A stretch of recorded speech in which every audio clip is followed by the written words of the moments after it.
Mohsen Badran has dedicated more than 20 years of his career to Goodwill Industries' mission. Mohsen has served as Goodwill Industries of Greater New York and Northern New Jersey in many different capacities over the years. He began his career as a store manager in 1989 and progressed through the retail ranks to achieve various staff level positions, including marketing director, director of industrial contracts, vice president of industrial contracts, senior vice president of the New Jersey operations. Mr. Badran has orchestrated Goodwill's collaboration with well-known business leaders, including Nobel laureates Dr. Muhammad Yunus, to develop a microfinance model in 2007. He worked tirelessly to improve the lives of people with disabilities and other barriers to employment by creating business models, marketing strategies, funding proposals, and implementation plans for new ventures. Mr. Badran was responsible for the success of Goodwill Electronics Recycling in 2008 and Goodwill Staffing Services in 1996, which developed into a major industry for New York Goodwill, generating more than $30 million and employing approximately 1,100 individuals in competitive jobs in New York City. His greatest strength lies within his ability to establish and grow successful strategic alliances with numerous for-profit and not-for-profit partners, including Dell, Con Edison, JetBlue, New York State Industries for the Disabled, and many more to improve the lives of hundreds of consumers through employment. His work has led to the successful development of comprehensive business plans, which have established new lines of business such as staffing services, electronic recycling, document management, motorized messenger, janitorial services, textile manufacturing for the Army, and many more. Mohsen Badran has most recently led Goodwill Industries International in the Middle East for global expansion, which includes leading a group of 5 Goodwill executives to visit Dubai and the United Arab Emirates to develop a business plan for the Ministry of Interior in order to establish a sustainable organization modeled after the Goodwill concept to serve people with disabilities and other barriers to employment. His networking skills and insight of the political and social and economic climate of the Middle East have served Goodwill Industries International very well. Mr. Badran received his undergraduate and graduate education from the University of Alexandria in Egypt. He also has successfully completed the executive development program offered by Goodwill Industries International. He served on a numerous range of professional and service-oriented organizational boards throughout his years, and there's a laundry list here because he worked so hard at it. In January 2011, Mr. Badran joined Goodwill Industries of the Coastal Empire Inc. as the President and Chief Executive Officer. He hopes to achieve the success through the advancement of Goodwill's mission with integrity and vision by providing assistance to people with disabilities and other barriers to employment to live independently and become employed. So without any further delay, Mr. Badran. Thank you. Thank you very much, Dan. Thank you. Thank you, Dan, very much for the very nice introduction, and I really appreciate this. And good morning, everyone. I want to thank you all for inviting me to speak this morning. It's a very nice outing here, and Dan is a very smart man. When he called me to invite me to come, he told me about the free breakfast part, but he didn't tell me that I need to speak. So I'm facing a new reality here. When I spoke with Gene this morning, I told him that my speech usually takes about 4 to 5 hours, so feel free to leave any time that you have something to do.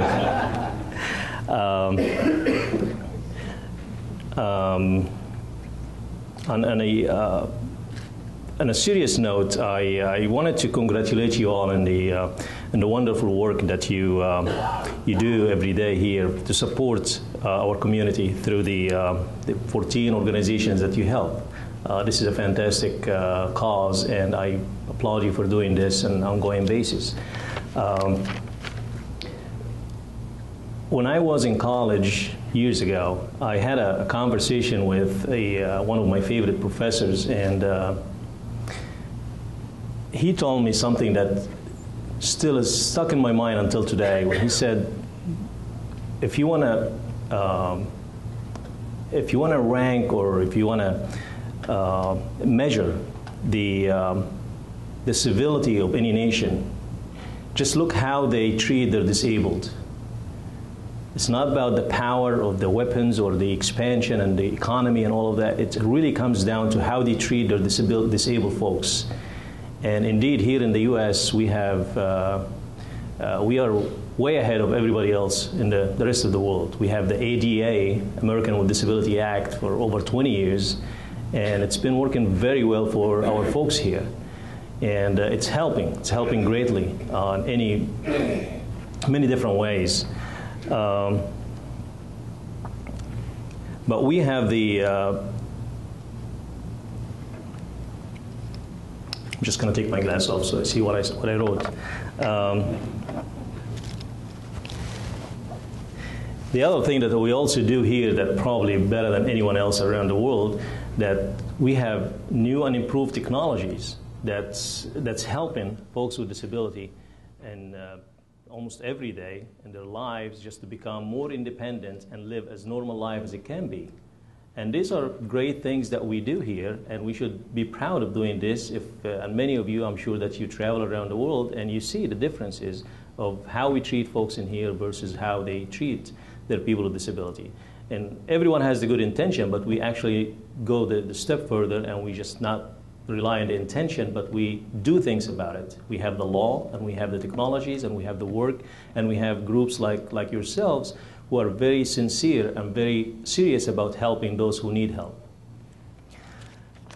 Here's the sad part, or the bad news, that here in America, the unemployment rate among those folks with disability has been always over 70%. And this is a time that we all whine about the fact that the general public unemployment rate is about 8 to 9%. This is way too high. But just think about this: people with disability, they've been always suffering of 80 or 70% or more, of unemployment. So they need help. They need serious help. And is there a solution to this situation? And I think we have the solution. And I personally, when I first joined Goodwill, because I heard of that solution, about 100 years ago, a young Methodist minister named Dr. Edgar Helms, he founded Goodwill about 1902 to be exact, in Boston. And he had great ideas, and he just wanted to help those people who need help. And he just came up with a very simple idea that those folks with disability, they could earn a living collecting donated clothing and household goods, repairing and selling them. Just a very simple fact that Goodwill is still doing until today, but that was 110 years ago or so. And he said that this is not a charity. This is a chance. Give these people a chance and see what they can do.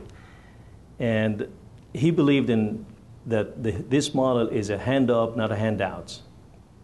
And again, these are the things that we still remind ourselves in Goodwill, in the circles of Goodwill.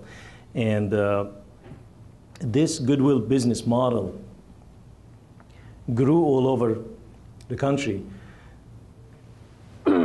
excuse me, and around the world. And today there are about 165 Goodwill organizations around the country, just in the US and Canada, and about 35 other affiliations in 22 other countries. They all have the Goodwill name and mission and the same business model that we developed, or Dr. Edgar Helms developed 110 years ago. The mission of Goodwill expanded over time to include not just people with disabilities, but those who have any barriers to employment. Thank you, Dan. Thank you.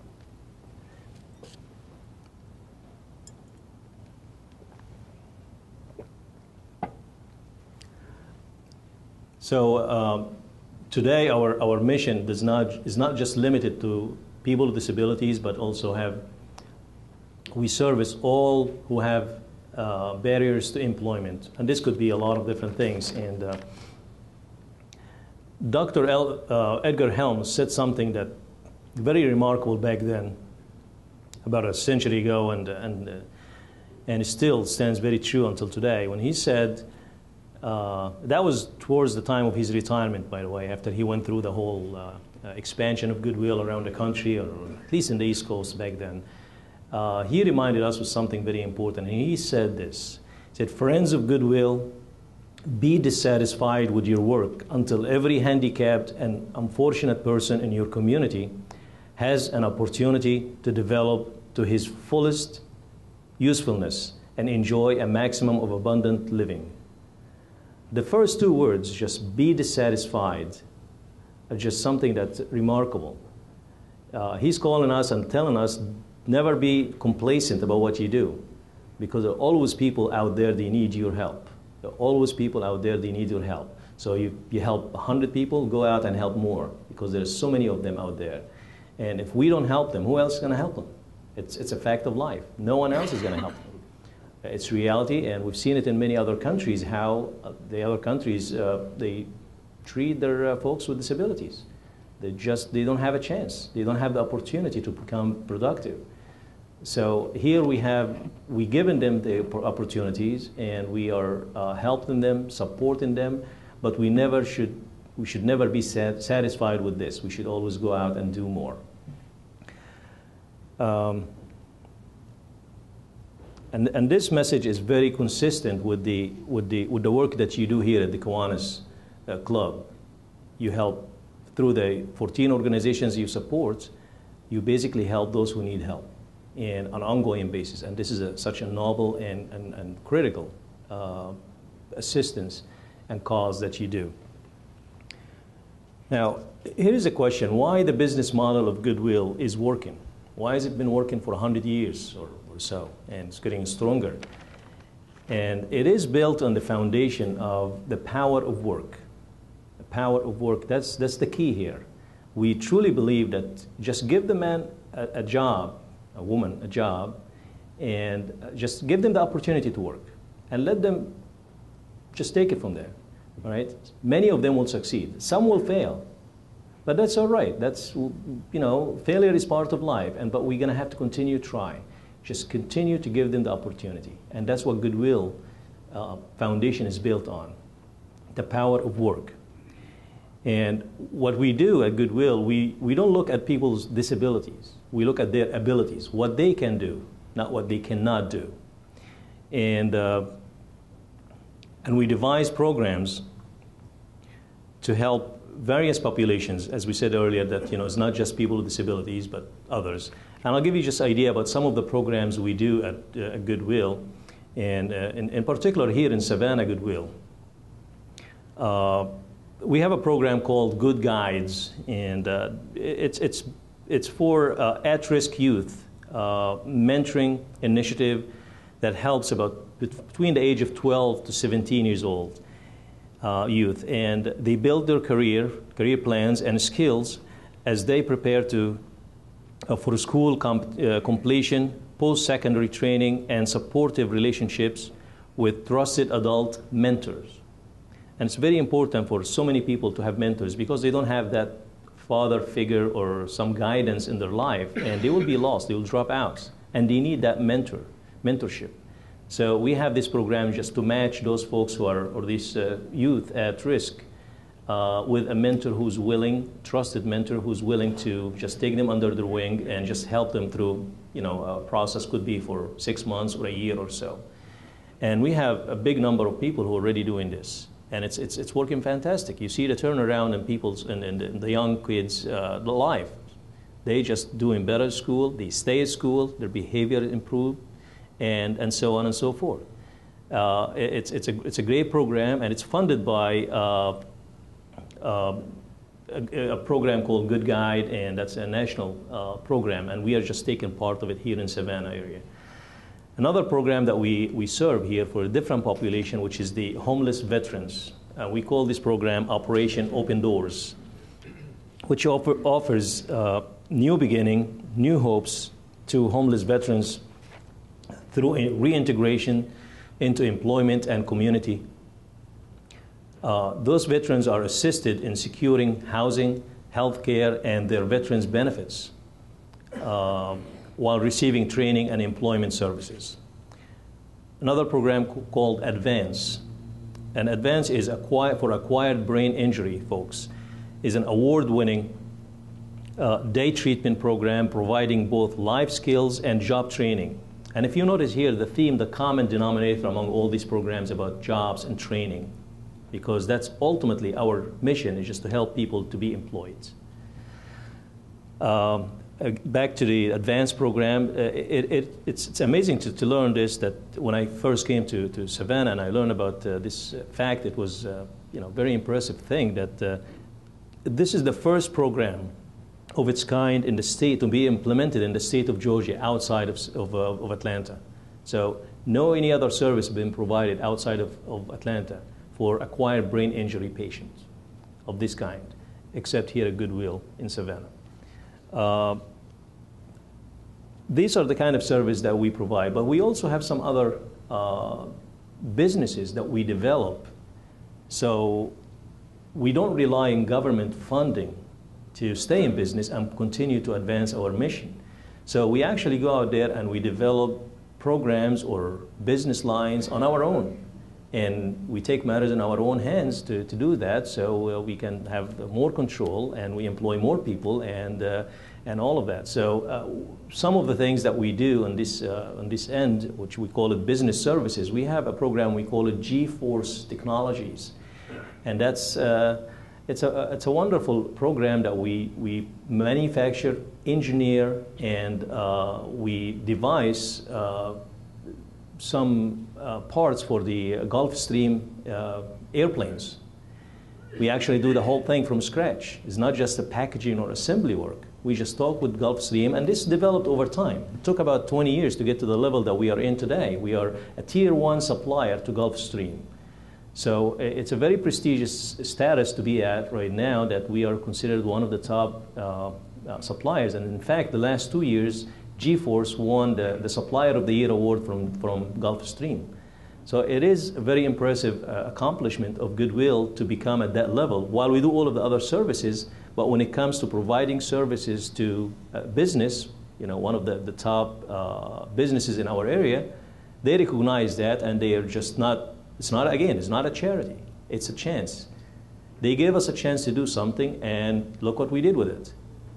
And Goodwill across the country been doing things similar to this. We also have some other programs like custodial services, where we provide janitorial services. This is the traditional line of businesses that many organizations, not-for-profit organizations, do.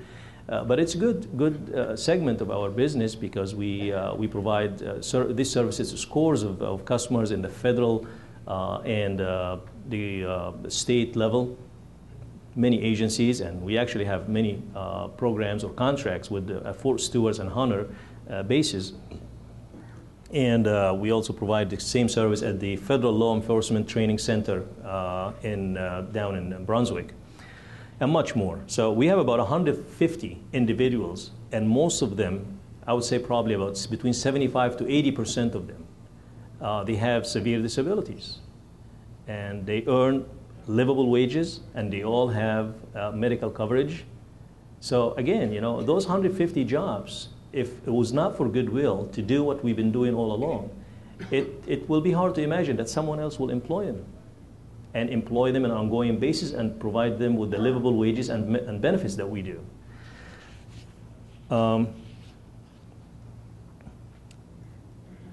Now, it comes to what Goodwill is mostly well known for, which is our thrift shops and our donation centers. And this is what Goodwill started with back over 100 years ago, our retail operations. And here in Savannah, we have 12 thrift shops in our territory. And we not only in Savannah, but we cover all the way south to Florida border and far west. So we have about 29 counties here in the Georgia area, and 3 or 4 counties in South Carolina. And Goodwill, each Goodwill agency has its own territory, and and some other Goodwill will have the next county. So we don't compete, we just work together. So within our territory, we have 12 stores, and this is one of the things that I'm determined to grow, because it's always good to provide this kind of funding to support all the services we do. So you grow your retail operation, you grow your income in donations, and you'll see the return financially on an ongoing basis, and that will allow us to go out and do more of the services that we are set to do. Now, one of the things that we also do in recent years, like all retailers, and we all see this, the internet age has changed a lot of things. And we are doing things in that end too.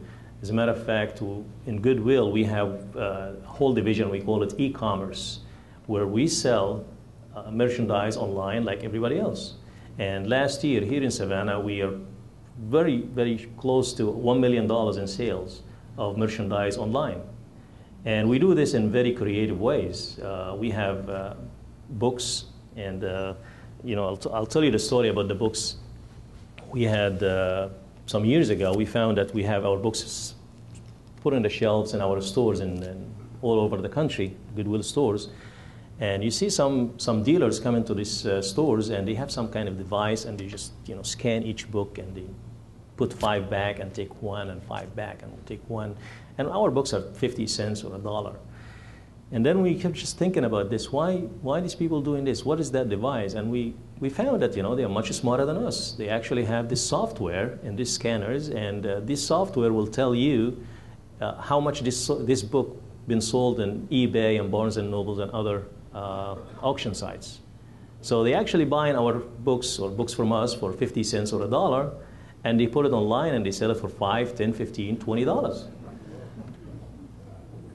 And shame on us, we could have figured this out. So we actually tried to do this. We started doing this some years ago, and about 5, 6 years ago, started in all Goodwills across the country. And that's the great thing about Goodwill. It's a network of 165 Goodwill organizations. So we share all this information and we learn from each other. So now it's probably most of Goodwill, if not all of them, they have this e-books program where we actually scan our books and we determine if this book's has a greater value on eBay or others, and if they have that value, put it aside, and we just post it on these auction sites. And we develop this relationship with eBay and Barnes and Nobles and other auction sites. So most of the time that you actually buy online some of the auction books, and you don't know that this is coming from Goodwill, but it is coming from Goodwill.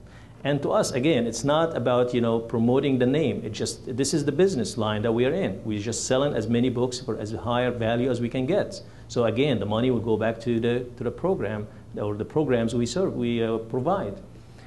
But we also have books sold in our own websites. I don't think Savannah Goodwill has this program in our website yet, but again, this is work in progress. And many more of this kind of technology that we are taking advantage of the internet age and trying to maximize what we do. The other program that we also started some years back, and I was involved in the development of this program, was a program we developed with Dell computers.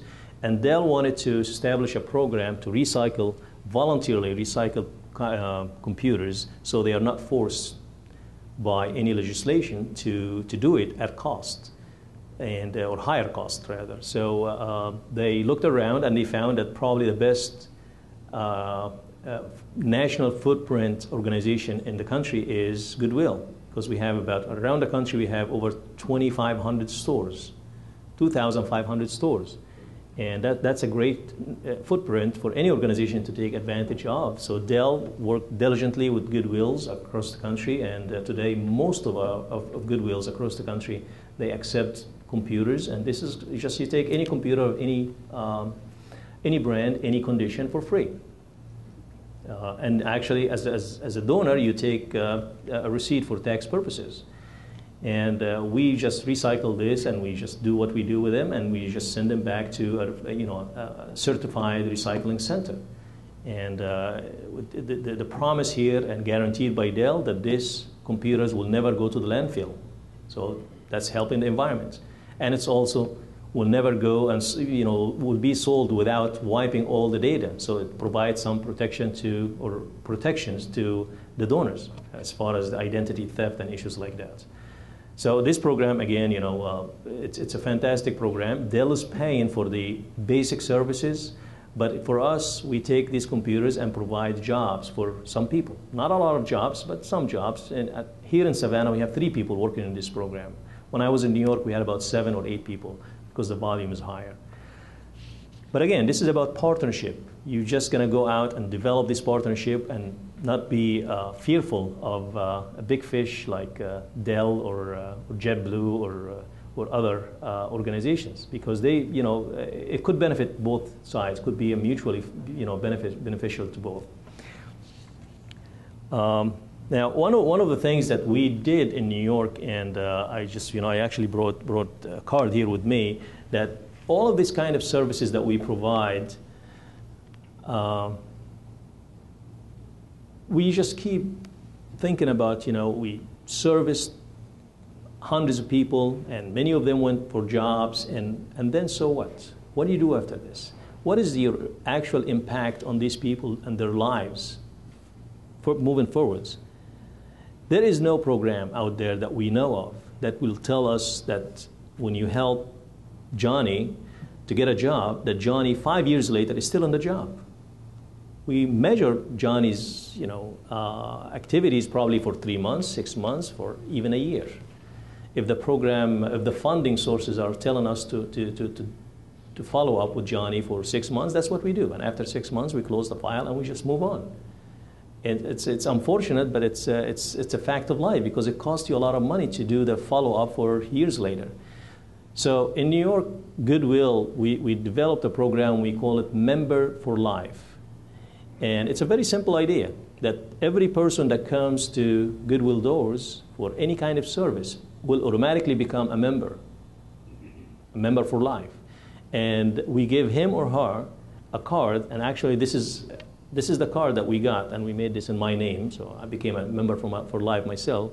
But this is the kind of card that you give to each individual that comes for Goodwill service, and it has a name in the front and in the back, and it has an 800 number and some instructions. So if you get in trouble, if you need help, you need support, a year later, 5 years later, or even beyond, call this number, and we'll have your name and information in our records, and we'll help you, because you are a member. You came through our doors, and we'll continue to follow up and continue to support you for as long as it takes. I think it's the right thing to do. And what we found when we started this program, that people, when they get in trouble or they need support, they actually forget that they have this card, because they're more consumed in their situation. And so we decided to change the program a little bit, and we decided that we will make the call twice a year. And we just ask just specific questions about how you're doing. Are you still in the same job that we placed you? And if you're still in the job, did you get any promotion or raise? And if you lost your job, why? Were you fired, downsized, or lay off, or all of these issues? So we get all this information, and we put all this information together just to help us to decide to determine the impact of our service on their lives. And we get all this information, and we had in our database, we're talking about thousands and thousands of names and information, and we give it to Rutgers University, and we told them, here's the information you can analyze and tell us what is good, what's not good. And they came up with a great analysis for us, and they told us that these are the things that, these are the programs that are working very well, and these are programs that don't have real value. So it increased the efficiency level of what we do. So, and I see Gene is standing, so I know my time is up. So this is another program that I'm planning to launch here in Savannah, just to help or increase the efficiency level of what we do. So finally, I would leave you with just a thought, or one thought, that so many people with disabilities are waiting for us to help them, to give them the opportunity to become independent. And as I said before, 70% of them are unemployed, so 70% of them are waiting outside, waiting for us to help them, help us. You and I, we need to continue to help and support these folks. So it's our obligation. It's the right thing to do, to support them. We should never fail them. We should continue to do what we do. And what Dr. Edgar Helms said years ago about be dissatisfied with your work. Just remember these words, be dissatisfied with your work. With all the great work you do here, but there are always more we can do.